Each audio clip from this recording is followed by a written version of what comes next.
Hello mga kaswang, bago natin simulan ang kwentong ito, hinay-hinay lang sa kape. Claudine, asan ka na? Alis na. Malakas na sigaw ni mama mula sa labas ng aming bahay. Handa na ang sasakyan maging ang mga gamit namin. Maliban na lang sa isang maleta kong dala na ngayon, ay isasara ko pa lang. Lalabas na. Malakas ko rin namang tugon at agad na lumabas ng bahay. Hila ang isang maliit na maleta. Malamig pa ang simoy ng hangin habang ang araw ay nakakubli pa sa madilim na kalangitan. 5:00 pa nga lang ng umaga at heto kami. Bibiyahe papunta sa bahay ni tita. Kahit kailan, napakatagal mong gumayak. Galit na komento ni mama nang pumasok ako sa sasakyan namin. At ako na lamang ang hinihintay nila. Ang kapatid kong si Lance ay mahimbing pa ang tulog. Suot pa ang kanyang headphone. Anong amoy na yon? Amoy bawang? Saad ko nang magsimula na naming tahakin ang daan papunta kila tita. Pupunta kami doon upang magbakasyon. Hindi ko nga maintindihan kung bakit sa dinamin-dami ng mapipili nila mama na puntahan ay kila tita Ilesa pa nakabundukan. O ito, kumunot ang noo ko nang ihagi sa akin ni mama ang isang supot na bawang at asin. Ma, ano ba to? Bakit may dala kang bawang? Magigisa ka ba? Biro ko pa at hindi makapaniwala sa kanya. Hindi nakatakas mula sa aking mga mata ang pagtinginan nila ni Papa ng ilang sandali. Kapag dumating tayo roon, wag kayong lalabas nang wala kayong dalang bawang at asin ha. Bili ni Mama habang ang mga mata ay nasa labas lamang. Mahina siyang bumuga ng hangin habang ako ay puno pa rin ng pagtataka. Aanhin namin ang bawang at asin. Bakit kailangan dala pa namin ito kapag lalabas doon? Napailing ako. Walang ideya sa kung anong lugar nga ba ang aming pupuntahan. Ngayon lang kasi ako makakapunta kila tita. Basta ang alam ko lang ay bundok yon. Puro puno, malayo sa mga establishmento. Iyon ang madalas kong maririnig sa mga kwento ni mama sa amin. Ilang oras din ang naging biyahe namin. Halos ilang beses din akong nakatulog sa biyahe sa haba ng naging paglalakbay namin. Ilang beses din kaming pahinto-hinto. Nang huli ay nagising ako dahil sa abot ng alog namin sa sasakyan. Pagsilip ko sa bintana ng sasakyan, ay puro puno na ang bumungad sa akin. Medyo mahirap ang daan, puro bato at sira-sira ang ilang daan. Claudine, Lance, wag kayong lalabas dito nang hindi nagpapaalam sa amin ha. Bili ni Mama muli, kaya tansya ko ay malapit na rin kami sa aming patutunguhan dahil nagbibilin at nagpapaalala na ito sa amin. Kapag gabi na, wala nang lalabas. Palubog pa lang ang araw, dapat nasa loob na kayo ng bahay. Hindi ligtas dito kapag gabi. Maraming gumagalang mga as. Nahinto si Papa at nakita ko kung paanong hinawakan ni Mama ang kamay nito. Pinipigilang sabihin ang dapat at muntik na niyang masabi sa amin. Ano po pa?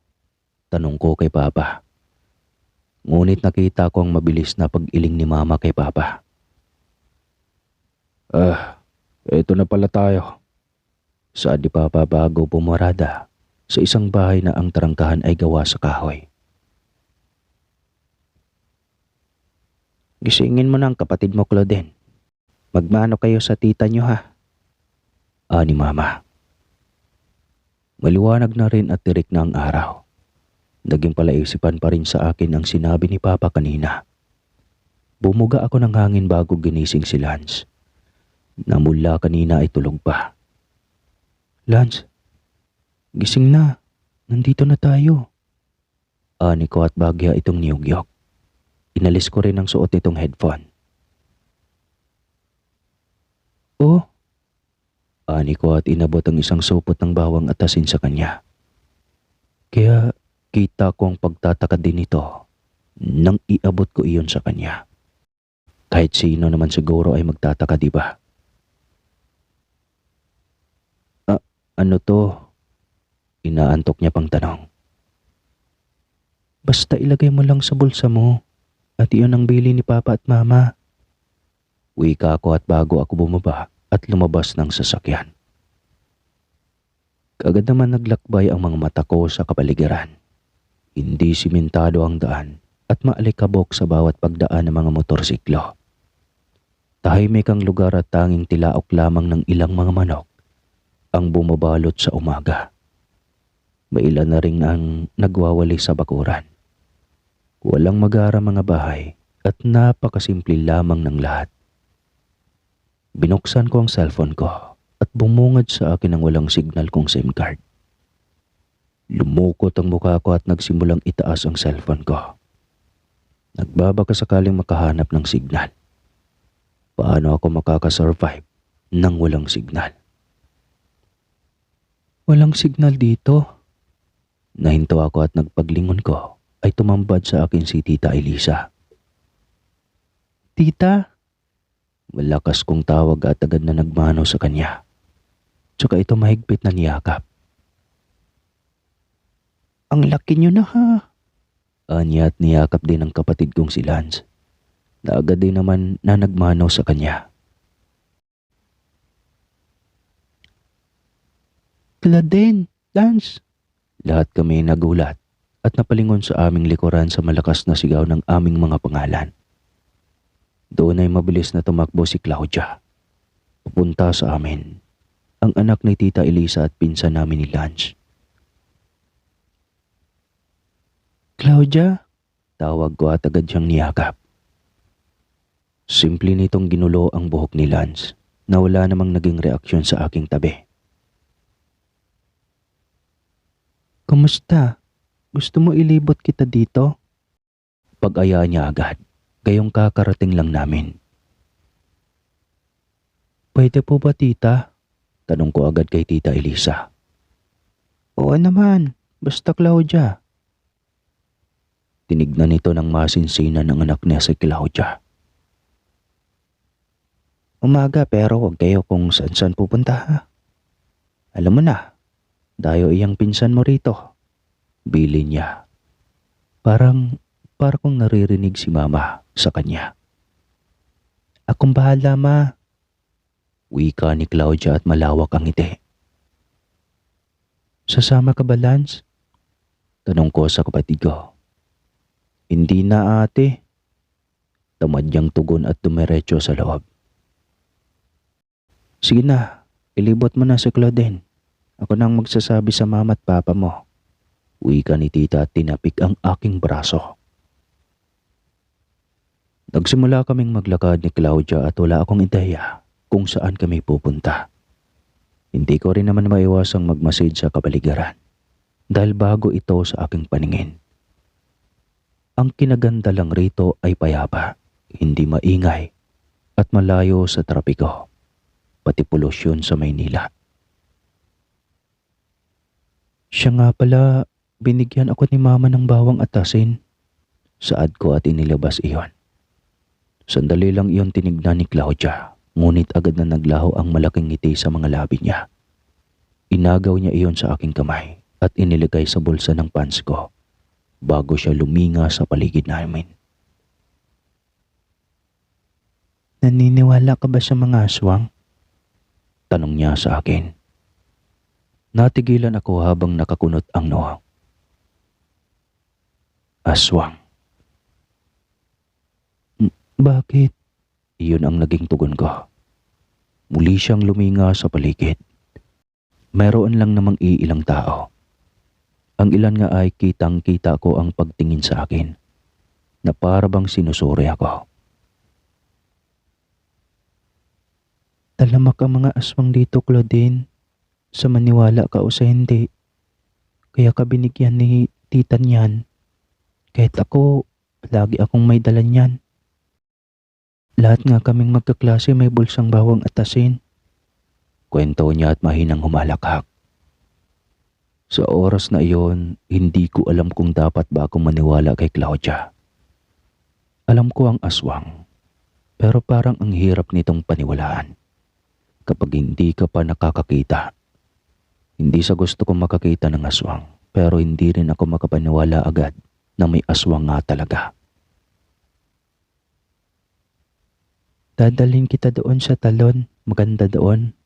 Aniya at iniba na ang usapan. Sa daan namin ay hindi nakaligtas sa mga mata ko ang isang maliit na kubo. Paano ba naman kasi ay may nakasabit doon na lamang loob at may usok na lumalabas mula sa bahay. Nakakatakot. Iyon ang sigurado ko. Ang ganda, kuminto ko habang tulala at pinagmamasdan ang talon. Ang diretsong pagbagsak ng malinaw na tubig ay inakit agad ang aking mga mata. Maging ang malakas na tunog ng pag-agos ng tubig ay sinasakop ang aking pandinig. Iyan palagi ang dinadayo rito. Wala pang tao kasi maaga pa. Pero wala rin naman tao rito sa gabi kasi delikado. Bulong niya. Ilang oras din kami doon ni Claudia. Halos ayaw ko na nga ring umalis. Ang hirap iwanan ng talon. Parang hindi ako magsasawang panoorin ito habang buhay. Claudia, kaninong bahay ito? Bakit ganyan? Nakakatakot. Ani ko nang mapadaan kami sa bahay na nakita ko kanina. Natigilan si Claudia bago ako muling tinignan. Bahay ng kuba yan.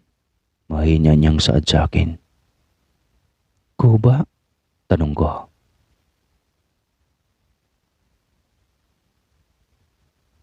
Dayo ka ba? Halos napabalikwas ako nang biglang sumulpot ang isang babae na may katandaan sa aming harapan. Naramdaman ko ang malamig na kamay ni Claudia nang hawakan nito ang aking kamay.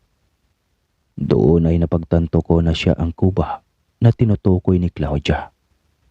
Mahaba ang buhok, nakaitim na damit, kuba, at may hawak na walis. Po, gulat kong tanong sa kanya. Titig na titig ito sa akin na siyang nagbibigay kilabot sa akin. Halika na. Ni Claudia at parang bigla na lang namutla. Hinatak ako nito paalis. Sino yun? Bakit parang takot na takot ka? Puno ng pagtataka kong tanong kahit na natatakot din naman ako sa gaya nito. Kahit natatakot din naman ako, kagaya niya. Yan yung kuba na sinasabi ko, Claudine. Kung gusto mong maging ligtas, iwasan mo siya. Basta, huwag kang lalabas nang hindi ako kasama, pati si Lance. Paalala niya sa akin habang tumatakbo. Bakit nga? Alam kong nakakatakot ang itsura niya pero bakit ba? Kanina pa ako naguguluhan. Claudine, may anak siyang... Nagdadalawang isip pa ito sa kung ano man ang sasabihin niya. Aswang, dagdag niya. Hanggang sa napahinto kami nung malapit na kami sa bahay. Iyon ang sabi nila. Ang kwento, nakakulong sa bahay nila ang anak niya. Nakakadena. Pero sa tuwing gabi ay pinapakawalan niya para gumala at humanap ng biktima. Pero kapag hindi siya naghahanap ng pagkain niya, ang kuba niyang ina ang humahanap ng pagkain niya na tao. Hindi nabubusog ang aswang sa hayop. Mahaba niyang kwento hanggang sa makabalik na kami sa bahay nila. At bago kami pumasok, tandaan mo, Gabi ang pinakaayaw ng mga tao rito. Kwento niya pa bago kami tuluyang pumasok sa loob ng bahay. Nang palubog na ang araw, sa araw na iyon ay agad na sinarado ni Tita Elisa, nila Mama at Papa, ang mga bintana, maging ang lahat ng pintuan. Sigurado ka bang nakalak na ang lahat? Tanong ni Mama kay Papa. Oo, nagkalat na rin ang mga bawang atasin si Elisa sa buong paligid. Tinig kong tugon ni Papa. Sa mga sinasabi at aksyon nila ay mas lalo akong kinakabahan. Makinig kayo, wala nang lalabas kahit na anong mangyari ha. Maliban na lang kung umaga na. Paalala ni Mama sa amin ni Lance. Opo ma, sagot naman ni Lance. Gagala ba ang anak ng kupa? Tanong ko kay Claudia nang lahat kami ay nakahiga na. Nasa kabilang kwarto sila Mama at natutulog na rin. Tahimik pa ang gabi. Walang kahit anong ingay sa paligid. Basta kapag may narinig kayo, huwag niyo na lang pansinin. Saad ni Claudia at ipinikit ang kanyang mga mata. Tinignan ko si Lance at suot nito ang headphones habang nakapikit na rin ang mga mata. Nagsimula na rin naman akong makatulog sa higaan. Ngunit nang siguro ay madaling araw ay nakarinig na ako ng kakaibang ingay. Malakas na pagaspas na para bang may lumilipad sa itaas. Ngunit ang mas nakakatakot at nakakapanindig balahibo ay nang marinig ko ang pag-ukit ng mahabang kuko sa pader ng bahay ni Tita Elisa. Para bang gumuguhit iyon at masakit sa tenga. Sobrang nakakangilo. Claudia!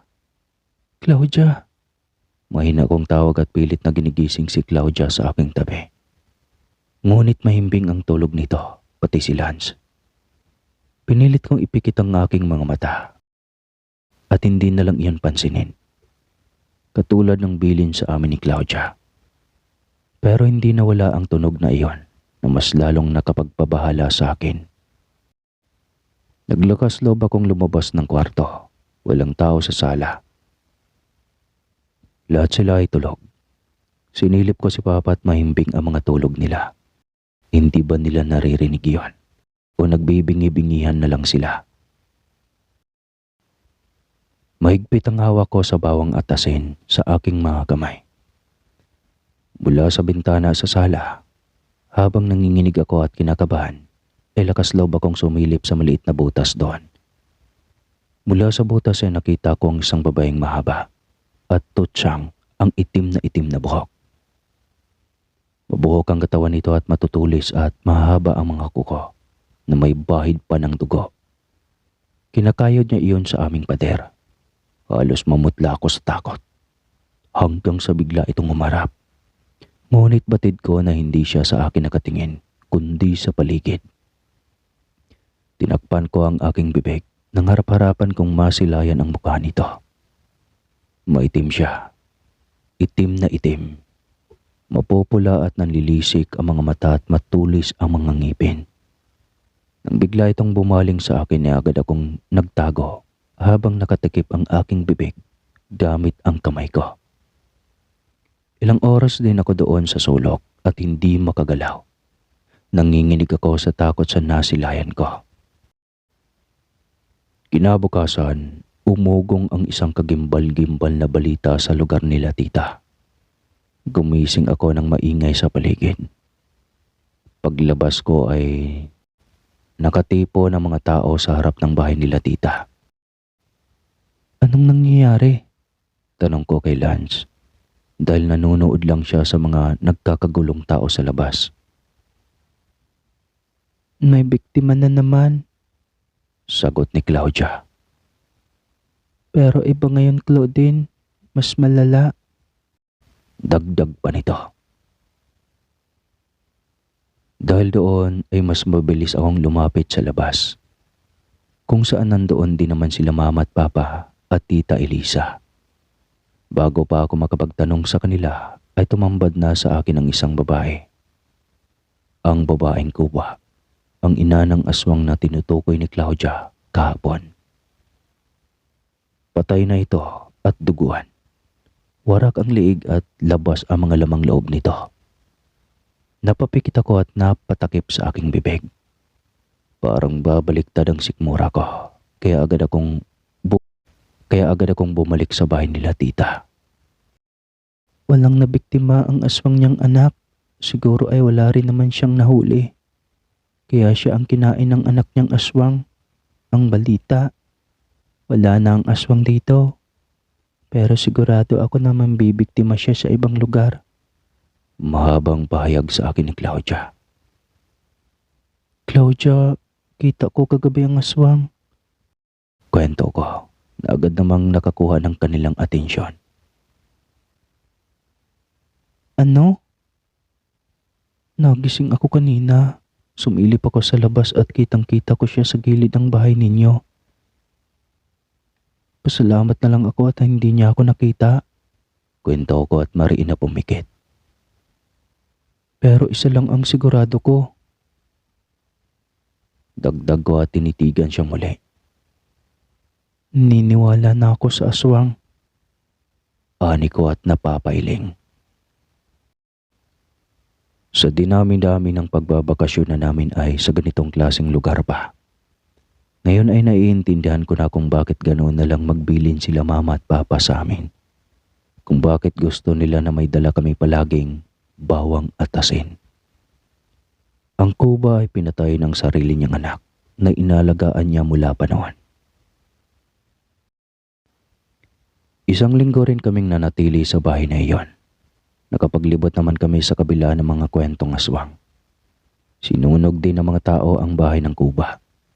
Sa mga sumunod namang gabi ay wala na kaming narinig o naranasang kakaiba. Gayunpaman, hindi bumaba ang aming seguridad. Maaga pa lang ay sarado na ang mga bintana at pintuan namin. At napapalibutan pa rin kami ng mga bawang at asin. Sa susunod, kayo naman ang pumasyal sa amin. Uwi ka ni mama kay tita Elisa. Oo nga, Claudia. Ikaw naman ang ililibot ko. Mas maraming malilibutan sa Maynila. Saad ko kay Claudia. Tsaka walang aswang doon. Hirit ni Lance. Kaya lahat kami ay nagtawanan. Balak na rin namin lumipat doon. Kapag ayos ng lahat, doon na rin kami titira. Kwento ni tita Elisa. Sige na, at aalis na kami. Ingat kayo rito ha. Bilin nila papa sa kanila. Ingat din kayo sa biyahe. Kumaway ako sa loob ng sasakyan bago kami tuluyang umalis sa lugar na iyon at bumalik sa Maynila. At yun nga ang naging karanasan ko sa mga aswang. Nakakatakot ba o hindi? Alam ko ng sagot. Nakakapiting. Ikapi mo na lang yan.